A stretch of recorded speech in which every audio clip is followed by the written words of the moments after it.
In February, but that hating isn't necessary. You being petty cause you see me rising, becoming legendary, and you talking down like you very scary. Come on, dude. Welcome to 3 Count Commentaries. So I watched Broken Skull Sessions with Bobby Lashley. Now, normally I don't even watch Broken Skull Sessions anymore because I was kind of like, all right, Nash, I don't know what the hell, what do I even talk about with Nash? What do I even talk about with Foley? Even though I think I watched the Foley one. I don't think I watched the Nash one. But this one really had me excited. I'm really interested in Bobby Lashley because he doesn't do a lot of in-depth interviews about his life. So it's not like the same stories over and over again. There aren't 100 shoot interviews with Lashley, ish talking people and that kind of stuff. So it was a fresh interview. I got to learn some, and then I actually got to do some research, which I love to do. So let's talk about this. Now, there's a lot of things about Lashley that are pretty interesting. His dad was a drill sergeant in the Army, and he didn't actually go into the Army because his dad was in the Army. He went into the Army because he had felt like he had maxed out all of his wrestling opportunities, and there was nothing for him to do as far as going pro with anything. He won all these championships in college, and he had already finished his college degree, and he decided to go into the Army to wrestle. And he did that, and he won a bunch of championships there. And he was trying to go to the Olympics, and then the bank robbery happened. All right, this is the craziest story that I think I've ever heard, that somebody was injured in a bank robbery. So apparently he was just going into a bank, and as it was being robbed, it had to be around 2003, 2004, because it was around the time of the Olympics. And the gun pop, pop, pop, or whatever. And he said he got grazed in the back of the head, and then when he dropped down, he tore up his knee. And that essentially led to him needing surgeries and all that kind of stuff. But it was that kept him out of the Olympics. So he felt like he wasn't never going to make the Olympic trials due to the knee injury. He just would not have enough time to rehab. But he was able to pay for college just by going to the military. And that's what he did, went to the military for that and to wrestle. So that ended up being like a really dope story. And it was cool because, you would think that his dad was in the Army, that's why he went, but no, that's not why he went. So how he got into wrestling was because he was training in wrestling, he met Kurt Angle. And Kurt Angle was the one who put him in contact with Gerald Briscoe, and Gerald Briscoe is the one who put him in touch with the WWE. And at first he wanted to go to the Olympics. He wanted to do that, so he turned him down. But once the Olympic dream was over, the wrestling thing, the pro wrestling thing kind of became something that he could actually do and make money at, because he basically needed a job. So he starts talking about going to OVW, where he was put it in Kenny Boland's stable and named Blaster Lashley. And this was specifically funny because you have this guy, huge mountain of muscle, who don't know anything about pro wrestling. I mean, he's a fan. He had been a fan as a kid, but he didn't really know anything about how the business works. And they're giving him this old-timey gimmick, of being like Blaster Lashley or whatever. And he's talking about how he didn't really think that much of the name, but, everybody's kind of making fun of him. And that he wasn't really down there long. And that when Paul Heyman was sent down to OVW to write the shows, he didn't know Lashley. He couldn't write him because he didn't know him. So they sat down and they had lunch. And then it was his 4-hour conversation that he had with Paul that led to Paul, getting him a shot on SmackDown. And that his first opponent, of course, was Simon Dean. And Simon Dean was one of the trainers down in OVW. So he got to be a little bit more comfortable. And he also talked about the transition between amateur wrestling and pro wrestling, and that he pretty much made friends with all the sort of shoot guys. Like, of course, Kurt was one of the reasons why he got into the business. And but one of his good friends was like Dolph Ziggler in developmental. And, Dolph has that amateur wrestling background too. So that's really cool stuff. And he's talking about the difference that in amateur wrestling you're taught to be tight, to be small, but in pro wrestling, he said he learned this from the Undertaker, that you have to be big, you have to be bigger, you have to stand up straight, project your personality. And that's something that he had to learn, and that he wasn't really, and it's crazy that he didn't really learn that in OVW. He had to learn it on the main roster, going through that main roster drill. And when he said it, I started really thinking about it. Like, yeah, like when I watched Gabe Stevenson, I believe it was, and he was doing drills with Brock. You are crouched over a lot in the amateur wrestling thing, and that's not really what you can do in pro wrestling. You can't be crouched over all the time. So it took me a while to really think. It really hit me. It's like one of those things that you don't know it until somebody says it, and then you're like, that's exactly the problem here. But yeah, I mean that was a pretty cool story that he told there. A lot of credit to the guys who he wrestled on SmackDown is helping him along, like Finley and JBL and the Booker T and all those guys who he had, basically helped him along because he didn't know anything. And he just talked about how he was clueless through most of this time, especially when he was moved to ECW, that he just didn't know what was going on. Like, he didn't have any conception of the politics behind the December to Dismember event. He didn't have any conception about the politics of it, about how certain people wanted Punk to win and the office wanted him to win. He just didn't know anything about it. But that's what I heard. I heard that the original story was for CM Punk to beat everybody in the cage because he's the smallest guy in the match, and for him to beat everybody in the cage and to walk out the ECW champion after having, like, I'm guessing, submitted the human mountain of muscle Bobby Lashley and also the literal human giant known as the Big Show. He was going to defeat both of them in the same match. I mean, Paul. Paul, man. When he gets, that's one thing, positive thing about Paul, is when he got a project, he really sticks to it. Like he really has some stick-to-itiveness when it comes to his projects. I mean, you watched like Diane Day's ECW and how hard he worked to try to get Justin Credible and Steve Corino and Rhino over. He worked really, really hard to get those guys over. I mean, he brought Sandman back just to constantly lose to Rhino. And I mean, he went so far, he brought Sandman's wife back. She hadn't been in the business in a while at that point. And they brought her back to do the entire angle where Rhino was basically power driving her through tables every week. And they was giving you the big Sandman intro just for Rhino to kill him. They brought in Dusty Rhodes just to feud with Steve Corino. He was doing so much to try to get these guys over. So it's not unbelievable to me that, Paul believed so heavily in CM Punk that he would have been like, I can see CM Punk beating Bobby Lashley and Big Show in one match. He probably completely believed that. The thing is, once he says it out of his mouth and other people have to hear it, that's when it becomes a problem. But Lashley says that, he had no idea about anything like that. He just did what people told him to do. And he said him and Austin had a little talk about the Elimination Chamber. Austin said he didn't really like the concept, but Austin doesn't seem to like multiple man matches anyway. Like, I think Austin might be the only wrestler I ever heard say he didn't really like the Royal Rumble because there's no structure to it. He likes structure to his matches and stuff like that, and that he felt like the Elimination Chamber, even though he never worked in one, it didn't look like anything he would want to do.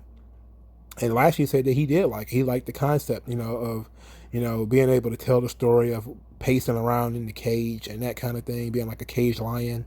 So that was pretty fun. Spent some time talking about the Battle of the Billionaires, which was WrestleMania 23, 2007. Lashley didn't really have many stories about it outside of, he just worked the match. Then he worked with Vince afterwards, and how, Vince basically showed him how a heel is supposed to work. How, Vince was, getting heat on him, and how he would do little things to Vince, like snatching his do-rag off after he shaved his head and that kind of stuff. And Vince saying, like, you're going to get all of this back. You're going to get all of it back. I get the heat now. You get it back in the end. And basically that was, again, teaching him how pro wrestling works. And then he says basically, he really just didn't know that much about it, So then he's the Great American Bash match with Cena, which is one of my favorite Lashley matches. I think it's very underrated, especially during the Cena's run during that time, because Cena wasn't really having the best matches. I think his match with Lashley was really good. And it was a babyface versus babyface match. Everybody should go watch it. But Lashley was hurt in this match. He tore his labrum. And then he was gone from the company 6 months later. And this is where I got very interested, because I was very, very interested to see if they were going to talk about why he left. Because I have never been able to pinpoint an exact reason why Bobby Lashley left the WWE. Now, there's a lot of running stories about why he left. One of the running stories is that Crystal Marshall, who was his girlfriend at the time, had gotten fired. And then, well, she got fired or quit because she was asked to do a, quote, degrading storyline. Now, I did, actually, this is where I did my research, because I actually looked it up. I wanted to see what had either her or him talked about it. And it turned out that she had actually done some interviews, I think like Wrestling Inc. or something like that, and basically said that she was asked to be involved with a storyline with Teddy Long. She didn't go into any details, but she said she felt like it would be salacious and she didn't want to be a part of that. But she also says like she was told by Stephanie that it wasn't going to be that bad, but she was also told by other people, namely Michael Hayes, that it was going to be a little bit raunchy storyline. And because she was getting two stories from two different people, she didn't feel comfortable doing it. And then that led to her getting a reputation for being difficult to work with. And then she was, whether she quit or whether she was fired, I think she quit. And then Lashley was gone certainly not long after that. Now, why Lashley left, there's obviously some disagreement there. There were people who are saying that Lashley left because he was pissed about his WrestleMania payoff. Apparently, Lashley was paid $250,000 for WrestleMania 23. So let's say that was the reason. $250K for one match is not bad. I know some people will be like, but look at how much money they made. It's like, yeah, but you have to pay other people. And then also the draw for that match was McMahon versus Trump, not Lashley versus Umaga. Those were just two guys that were standing in for Trump and McMahon. So he got six figures. Crystal said he was making a lot of money in WWE. So it wasn't like he was being consistently underpaid. Crystal said he made a lot of money. But then we get to the real issue. Now, I saw some interviews that says that there was somebody, basically Michael Hayes, did not like Bobby Lashley personally. And then there was Crystal Marshall, who took it to the next level and said basically that Michael Hayes is a racist and didn't like Bobby Lashley because he's black. And Lashley, they dug up an interview, which if I find it, I'll put it on the screen. Again, if I find it again, put it on the screen, where Lashley, alluded to, people not liking him personally in the back, and that being the reason why he had to leave, or he felt like he had to go. But he was still injured, so he got hurt in the match with Cena. He was rehabbing and getting ready, and he had been ready to come back.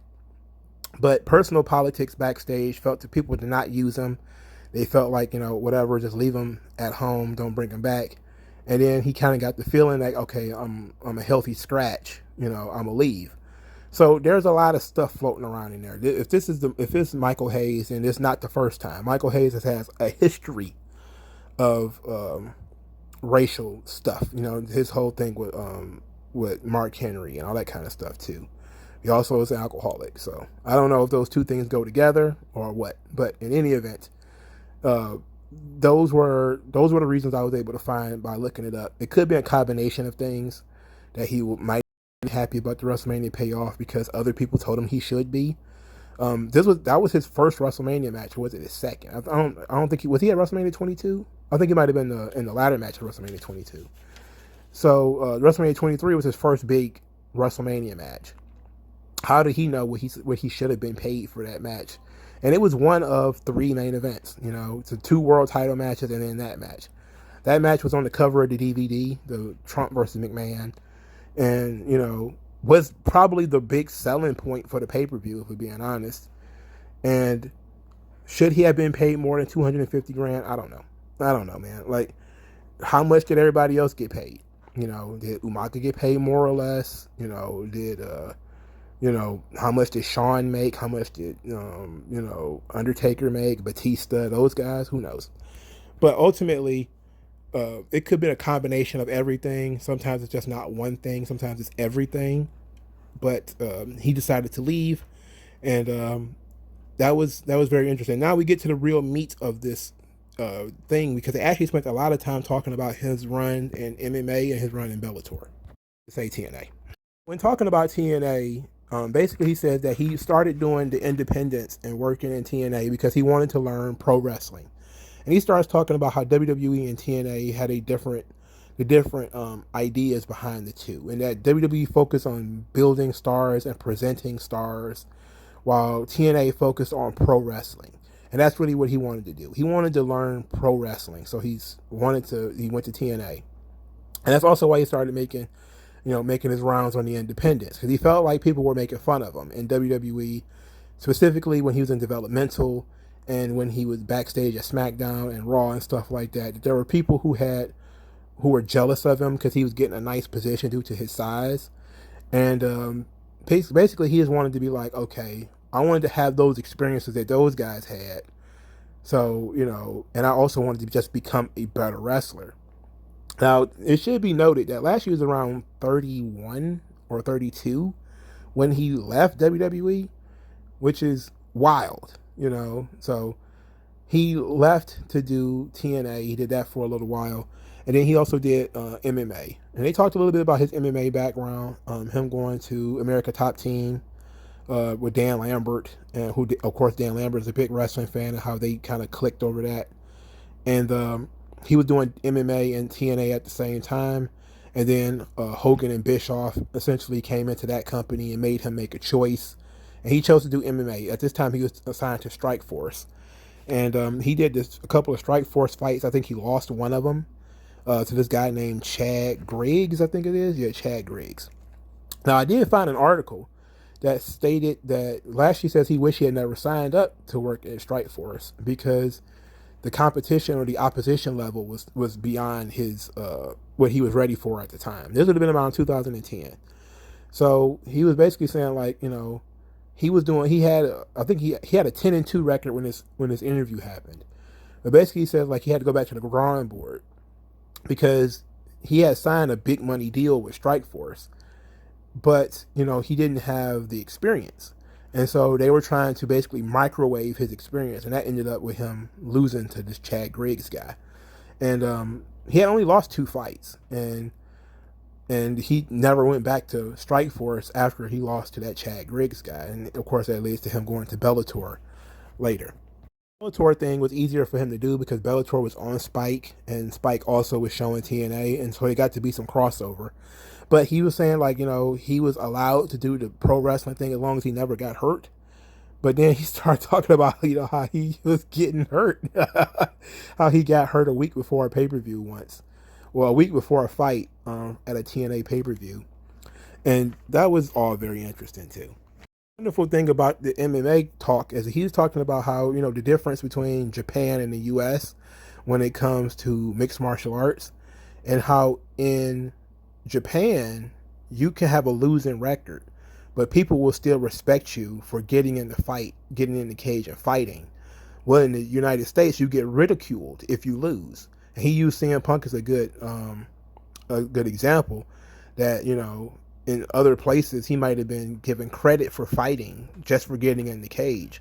While in America, people laugh at him for getting beaten up. And I noticed that a lot. Because, like, when Ronda Rousey made her comment about the wrestling fans, there was a lot of people, specifically wrestling fans, who are putting the knockout when she got knocked out that time in the comment section to her Twitter account, kind of like trying to mock her. Like, she won more matches than she lost. It's like, so like you got to do a little bit better than that. Everybody loses, and she won more fights than she lost. It's unless you're Floyd Mayweather or Rocky Marciano, you're probably going to lose a fight here and there. So the idea that, she got beat is not a big deal. But I get that when he said it, and he was basically saying, like, it's kind of hard to do because of that ego. But he said he never really had an ego. He didn't really have one in wrestling either. So it made the business a little bit easier for him. Funny thing about the whole MMA story is he said after he fought Chad Griggs and lost, that he said he wanted to fight Chad Griggs again because Chad Griggs had pretty much made his career off of beating Lashley. He was able to get an offer to UFC and wouldn't give Lashley a rematch. So I guess that's why Lashley was like, screw it, I'm not going back into Strikeforce. But then he goes back to TNA, and he basically was saying, like, he tried to get into WWE around this time. but both TNA and WWE, neither one of them seemed to want him at the time. And it was like MVP, being his guardian angel, had got him a gig in TNA. And he was, of course, this led to the Beatdown Clan, where he's basically just going to be MVP's muscle. And they tell this great story that I've heard before, but I had never heard anybody that was actually involved with it confirm it. That MVP was supposed to be the Impact World Champion. He was going to win the title, but he ended up injuring his knee, and Lashley just took his spot. So that just led for him to be a successful main event act in Impact. So that's pretty fucking cool. And that Impact pretty much invested a lot in him, and he was successful there. And he said he was very successful because he didn't feel any pressure. He was having fun. That in TNA, he wanted to talk because he felt comfortable talking. And so that was really cool, you know. And I remember really paying attention to his run in Impact and saying to myself, like, man, he should be in WWE doing this stuff because it was so good.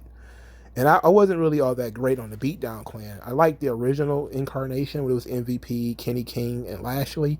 Like, I really liked that trio of guys. When they started adding, like, I think Samoa Joe was in it, and I think Low Key. I was kind of like, all right, you're doing too much. But I love any incarnation of MVP and Lashley working together. And it's really wild that MVP's injury is what got Lashley the spot. Like, that's nuts.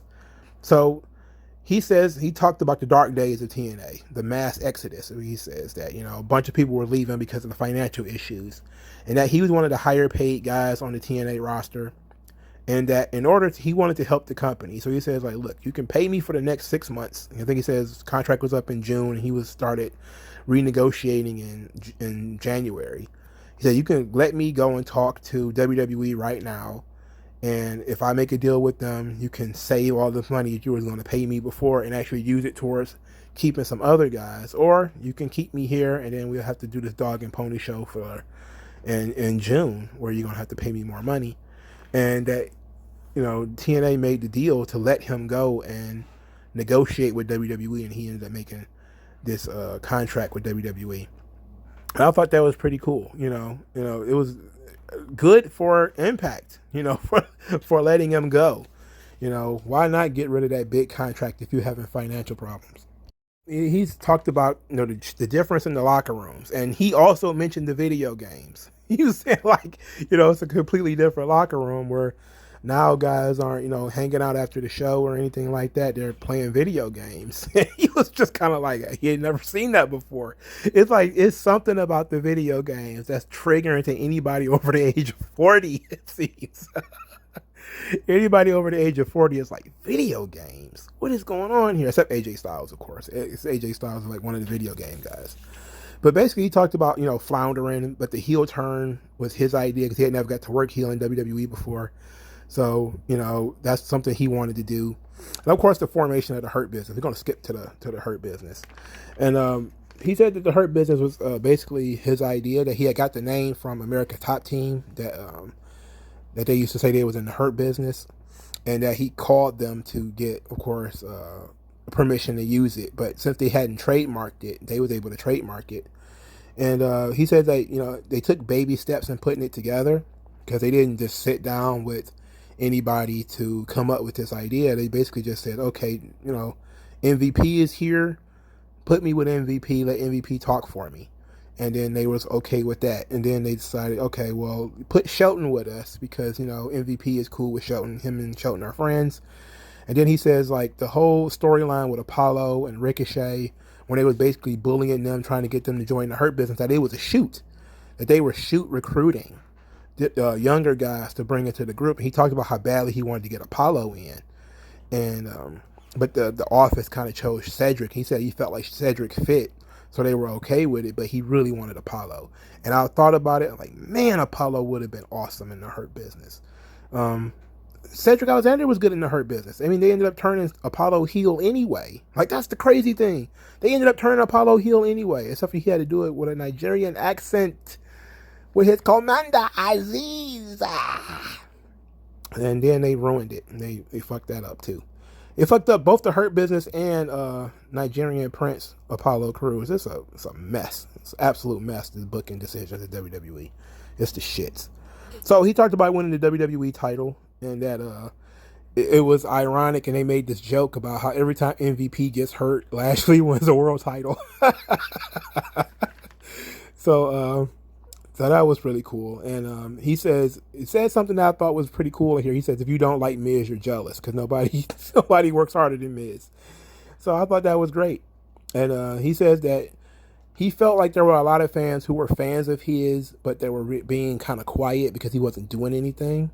But when he finally won the title, he felt like all of the people who had supported him the whole time started being vocal about their support for him and how well they liked him, and that they were not presenting him in the best way with the stupid storylines that he was in. You know, the whole Lana thing and the Sami Zayn and the sisters and all that dumb shit that they had him doing.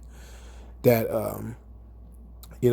but he was able to bring those people back, all the people who were waiting for him to be treated the way that he should have been and presented the way that he was being presented in TNA. That's what he wanted. And so this was really cool. You know, the rest of this stuff was just kind of like but the only thing I would say that was important from this point forward is probably the fact that he said that he probably got about 5 more years left in the business before he decides to wrap it up. Last year he'll be 50 then. If he works another 5 more years, stays in shape, looks great, he'll be 50. Like, that's crazy. He won't look a day older than he did in 2008. So, this was very illuminating. I thought this was awesome. I like when they talk to current performers and we actually get fresh stories. And yes, there felt like some stuff that was on the cutting room floor, like, him telling the story of why he left, and that kind of stuff, about why maybe he didn't get obviously he didn't get the push because he was hurt and all that stuff. It didn't go into everything with him and Crystal. I didn't know that him and Crystal never got married, that actually they were just dating the entire time. They do have 2 kids together. And so there's a lot of little things that we learned here that I thought was really cool. And I definitely suggest you go back and watch it if you haven't watched it. I definitely suggest you go watch it. So if you watched it, what do you think? Let me know in the comment section below. If you just listened to my review, let me know what you thought of my review in the comment section below. Sponsor the channel via the Cash App or via Subscribe Star, hopefully. And I'll talk to you guys later, man. Peace out.